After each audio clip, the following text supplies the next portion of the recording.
Barca have lost another game in La Liga last night against Leganes. It is insane and unbelievable, but Barca have won just 5 points out of 18 points in last 6 games, given their unbeaten 11 games in the start. Let's have a look at how Barca lost against Leganes.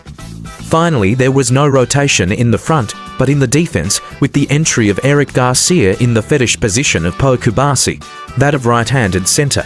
Just like what happened against Betis or LasPalMas, Barca did not start the game well. The team did not have the tension or concentration that any elite match requires. And this time, the rival was penalized with a goal into free plays. This is the first time over a year that Barca have conceded a goal from the corner kick, with more than 100 shots attempted in the goal. Initially, by maintaining a high line and losing ball in an unfavourable position, and subsequently by terrible corner defending. This aspect has to be ditched immediately. It is only a matter of personal decision-making and morality. This Barcelona team must never let itself to appear disturbed. 4 of the last 5 goals conceded by Barca from open play had come with the opponent breaking the high line before the match started. And Leganes 0-1 as well, because the corner that led to the goal originates from a play in which a ball crosses our high line. A goal conceded requires a detailed study of the absurd defense. Barca plays a mixed defense of set pieces and always tends to repeat roles. Lewandowski always free from marking and with the ball. And Olmo or Lamine are in charge of the front line. The rest go to man-to-man marking. The 4 defenders always mark plus the help of others depending on the rivals who go up and the aerial power of those on the field. Leganes plays a 2 versus 1 at the kickoff and Barca brings on Marc Casado. Perhaps bringing him on is not the best option, as Casado, due to his concentration and mental agility, is a footballer who is highly capable of taking charge of the marking. There are 2 players who screen Eric to free Sergio. Eric makes 2 mistakes. He is already poorly positioned before the corner is taken. And then, seeing that the opponents are already preparing to block, he cannot stay close to the marker, but instead receives the ball from behind. There is another screen that is just as important, if not more so. Tapier's screen on the man who is going for the ball, who is Lua. This prevents the forward from reaching the area where the shot is being taken. Lua is also not successful, as he has to see this strategy and move away in order to be able to comfortably go for the ball. Leganes came out in a 5-for-1 formation that was very compact between the lines. One of the most difficult systems to overcome. Even more so if the passive team manages to get ahead on the scoreboard.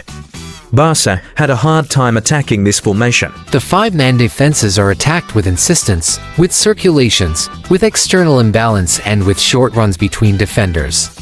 In the first 45 minutes, Barca went too far trying to get through the middle 40 for 0.1%, and Rafinha Mo Pedri insisted too much to receive inside. The team forgot something fundamental to attack the lateral central lanes with continuous entrances from behind.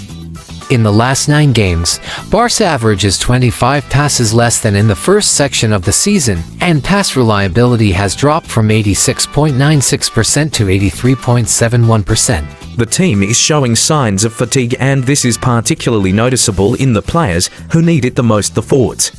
This has an impact on finishing, the most obvious case is that of Lewandowski and Rafinha.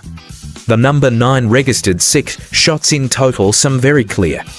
Only 2 of them were on target, 33%. His average so far this season was 45%, the same goes for the Brazilian. He had 4 shots and only 1 on target, 25%. His season average was 43%. In the second half, the team did try to break through the wings, and that resulted in the ball going to the 2 fullbacks. Count, with 53, and Balde, with 47, were the 2 players who intervened the most in the second half. When your opponent invites you to finish outside, it means that he feels strong. For this reason, and to open up more finishing spaces, it is necessary to make them turn at least once before crossing the ball. Pedri was the only player who tried for us. And we got bad news about Lamine Yamal, who is injured now. Lamine Yamal has been playing lately without feeling 100%. The club knew his ankle would be exposed following his recent injury, and that luck might not come in favor. And that's what happened. He has suffered a grade 1 ankle sprain and will be out for 3 to 4 weeks. During halftime against Leganes, he was asked if he was better, but he wanted to continue. The staff noticed that he was still not okay, so they subbed him off. Lamine now feels that this time, he won't force anything.